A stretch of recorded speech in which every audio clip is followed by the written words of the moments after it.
Pete Parker. I'm Director of Human Resources, and I just wanted to say welcome back to all the teachers and paras and site secretaries. We're excited about this year. Looking forward to a somewhat different year, but it's going to be great. Welcome to the Western Heights family, to all the new hires. I just wanted to say a quick reminder that you'll be assigned a short task list in Talent Ed in the next few days. If you take a few minutes and complete all of those little tasks before August 31st, I'd appreciate it very much. We have to have all those general housekeeping items completed for accreditation purposes, and then I won't have to bug you in October. Looking forward to the year. See ya. Hi, I'm Pete Parker. I'm the Director of Operations, and want to welcome everyone back to a very trying year. We're all going to learn a new way of doing things, and hopefully we will be able to get back together as soon as possible. I think we all like to see each other face to face, and just want to welcome everybody back, and let's have a great year. Hi, I'm Jose Hernandez, and I'm your new Director of Special Services and English Learners. I want to welcome you back. It's going to be a great year, and I'm looking forward to working with all of you. Go Jets! Good afternoon, everybody. My name is Beth Steele. I'm the Elementary Executive Director, and I also oversee all of our school improvement grants. And I just wanted to welcome all of you back this year, especially our new peeps. Welcome to the Western Heights family. And I know this year is going to be very different from everybody, but we'll get through this together, and I want you to have a wonderful year. Cheryl Garrison, the Executive Director of Secondary Education here in the Western Heights School District, and I want to welcome each of you to the 2020-21 school year. And if you're new to this district, I welcome you to Western Heights, and go Jets! Hello, I'm Daryl McDaniel with the Western Heights Information Technology Department. On behalf of myself and my staff, I'd like to welcome everybody back to the 2021 school year, and let's have a great year. We got a lot of good things, a lot of exciting things going on, so I hope everyone has a great year. Welcome back to everyone, and welcome to all our new staff. My name is Kim Race, and I wear lots of hats in the district. This year will be very different from any other year we've ever had in education, but I know our staff, and I know that you will rise to the occasion. Our 2 words for the year are patience and grace.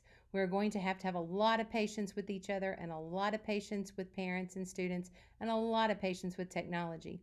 And the other word is grace. We are going to have to extend grace to everyone.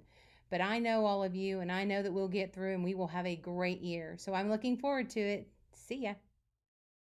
I want to welcome everybody back this year for an unusual year. 2020 has been unique in itself with all the COVID that has been going on around the country and around the world. But I do want to take out time to welcome all the teachers back this year and all the administrators. We have new administrators and we have new teachers. So I want to make sure that we welcome them to the Western Heights family. I also want to make sure that everybody's aware of our new principal at the high school. I'm very excited about this new adventure and what she's already done here. Her name's Lynette Brown. She comes from the Dell City school system, and we want to welcome Lynette. She also brings with her Steve Brinson, who's been with our district for many years, and Daniel D'Souza as the assistant principals. We also have Carolyn Anyong over at the 9th grade center, as well as a new principal at the middle school with Michael Hawkins. And welcome, Michael. You're doing a great job, and we appreciate what you and David Chandler, who is our new assistant principal at the middle school. So welcome to those 2 gentlemen. We also, over at Bridgestone Intermediate, we just hired a new principal, Dr. Julie Brandt. I'm very excited with what she has done as an instructional coach for us for the last year, and congratulations, Julie, to your promotion as our principal. She also has Larry Hickman back as the assistant principal, and Larry's done a great job over there. We have a new principal at the Winds West, Liz Bean.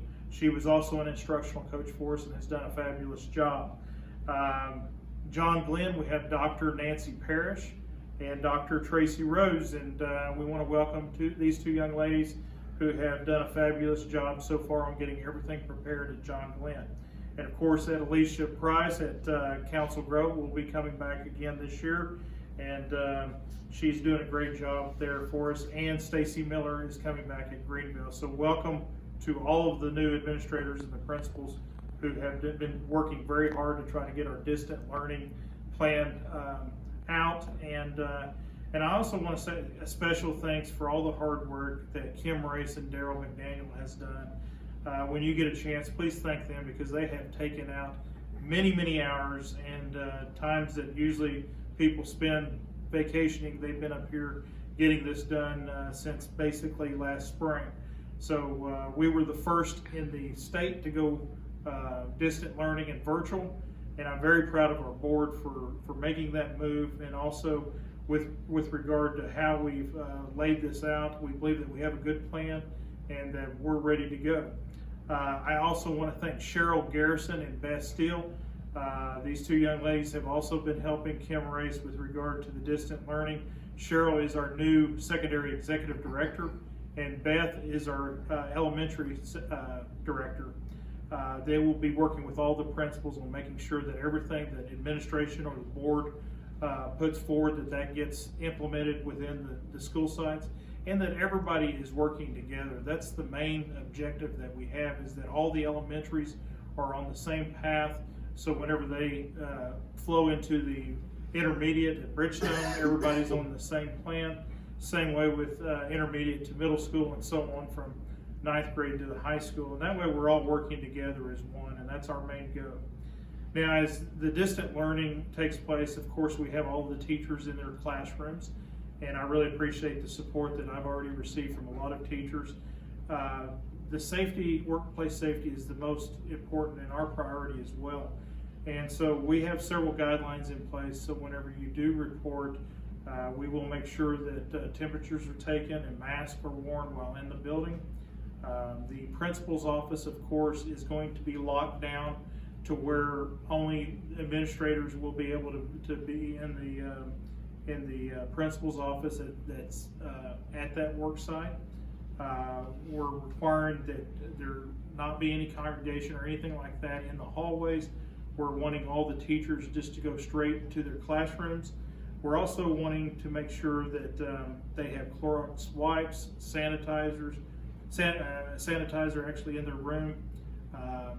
We also are asking that no kids, whether they're kids that you're watching or whether they're your own kids, will be allowed in the building. And we're doing this basically for the safety of all teachers. And we've been looking at many districts throughout the country, and we basically thought that this is the best way to make sure when teachers come to school that they feel like they're safe. And that's our priority. And I wish that we were back to normalcy, but we're not.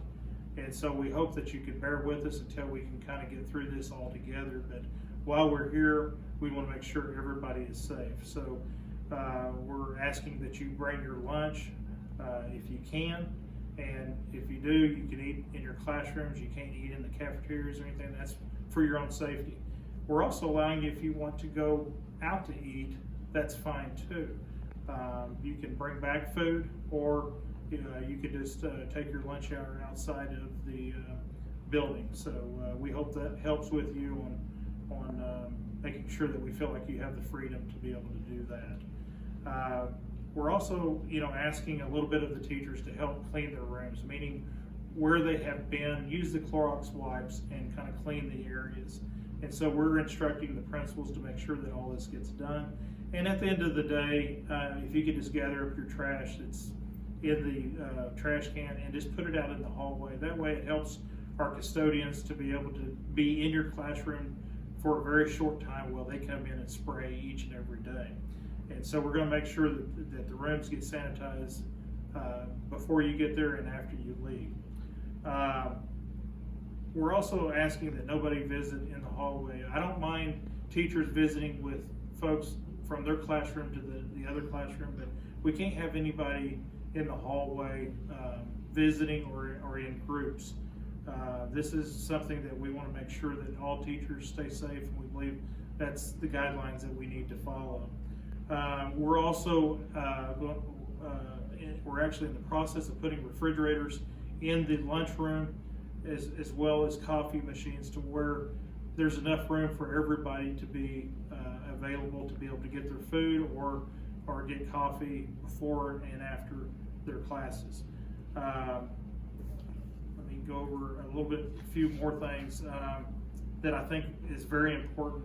There's going to be a lot of questions that are going to be asked, and the only thing I'm asking is to go through the chain of command. I'm very big on that I think that your site principals should be handling a lot of the questions instead of them being passed on to myself or to Kim Race or to Daryl. There's a lot that we have already went over with the principals, and they could probably answer a lot of your questions right away. I don't mind receiving emails, but most of the time that I'm going to be asking whether or not you went through your site principal. So that's very important that we're all communicating and that we're all trying to work together. Now, if you're not able to get any answers from your principal, I don't mind you trying to get in touch with myself or Kim Race. So we want to be here for you. The last thing that I kind of want to talk about, and I'm going to have Dr. Jack Heron talk about it a little bit, is we're going through a budget shortfall, probably the largest that we've ever went through in the history here at Western Heights. But we'll get through it. I want you to feel good about it, because we're looking at every aspect that we can cut without having to cut jobs or lay off workers. And that's our number one priority, is to try to keep not only certified but support workers in place. But we're also looking at different areas such as stipends and such as different contracts that we believe that we can cut, that are services that we can put off for a year or two. And so we're looking at all of those different areas in order to save jobs. And so we're doing our best to do that. And I want you to know that the administration is working very hard on your behalf, and we're going to continue to do that. And so what we're asking of you is that we're going to keep you safe while you're here at work. We also ask the same of you. So whenever you're out and about, make sure that you take safety precautions and that everybody remains safe while they're here at Western Heights. And so, as always, we're here for you. And at this time, I'm going to pass it over to Dr. Jack Heron to kind of talk a little bit about the finances. Ladies and gentlemen, I want to try to second everything that Mr. Barnes has given you in his presentation. He wanted me to talk about funding and about the school position as far as finances. The big thing about finances in any school in Oklahoma that everyone must understand is each school is unique. And certainly we're being impacted statewide on the revenues that come into the state coffers that go out to schools. And it's also impacting us locally within our school district. This past year, due to a number of circumstances, we lost a good hunk of our state aid through what you call the mid-year adjustment. We actually lost $1 million that they just took right away from us at mid-year. And then on the initial state aid allocation that was presented to us about a month ago here with the school district, we lost another $1 million. Now, the job of the administration is to try to put the parts together and make everything work.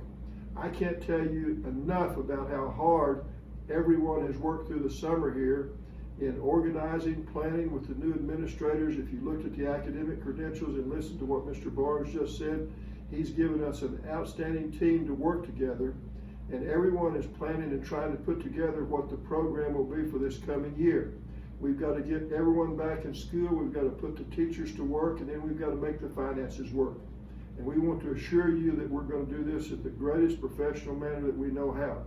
So I would simply close out to say, keep the faith. We're glad to have you back. We're excited about school. Remember, work hard and be professional.